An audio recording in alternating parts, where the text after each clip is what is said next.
The Alex Eala effect. This 31st ranked star is rewriting the business of women's tennis. In women's tennis, stardom has traditionally followed trophies, rankings, and Grand Slam tallies. Alexandra Eala is breaking that order.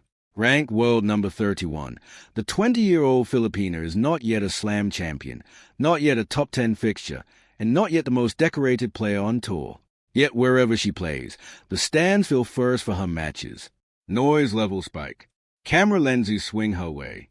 Tournament schedules quietly adjust. Across the early months of 2026, Eala's presence has reshaped atmosphere from Melbourne to Abu Dhabi, and most recently in Dubai, where crowds followed her run against Hailey Baptiste, Jasmine Paolini, and Sorana Cirstea as if it were a title match. The message from fans has been consistent.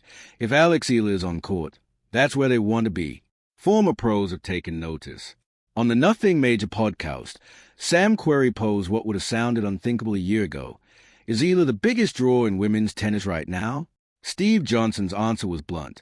Yes, bigger, he said, than Coco Gauff, bigger than Aryna Sabalenka. The comparison isn't about results. It's about pull. Tournament insiders describe a familiar pattern. Eala is assigned an outside court early in the week. Ticket demand surges, and by match day the venue is standing room only. By the next round, she's moved to one of the show courts. The same thing happened on the men's side with Joao Fonseca last season, but observers argue Eala's impact is broader, more international, and more sustained. Much of it traces back to a long underestimated market. The Philippines has never had a women's tennis star operating at this level, and the response has been seismic. Filipino communities abroad turn Eala's matches into cultural gatherings, while fans back home drive massive digital engagement across platforms. Clips of her matches routinely outperform those of higher-ranked players, creating a feedback loop of visibility that the sport rarely sees. Yet Eala's rise is not built on novelty alone. She plays a modern, assertive game, competes without deference, and has collected statement wins along the way, including victories over Paolini in Dubai and IGA Swiatek in Miami last year. The performances validate the attention, ensuring that interest doesn't fade once the crowd noise settles. That combination of credibility and charisma is what makes her different. Tennis has seen popular players before, but rarely one whose popularity expands faster than her ranking. In 5 years, Eala has climbed from outside the top 700 to the brink of the elite, and in 2026 she will be seated at a WTA 1000 event for the first time at Indian Wells. For tournament organizers, that seed comes with something just as valuable as points, guaranteed buzz. There is also an unspoken tension that accompanies her ascent.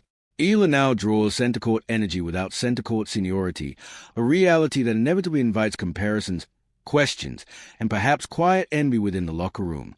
That, too, is a sign of arrival. You don't disrupt hierarchies unless you matter. What happens next will determine whether the Alex Eala effect becomes a moment or movement. Her team knows the roadmap is unforgiving. Stronger serves, greater stamina, and the physical durability required to survive deep runs week after week.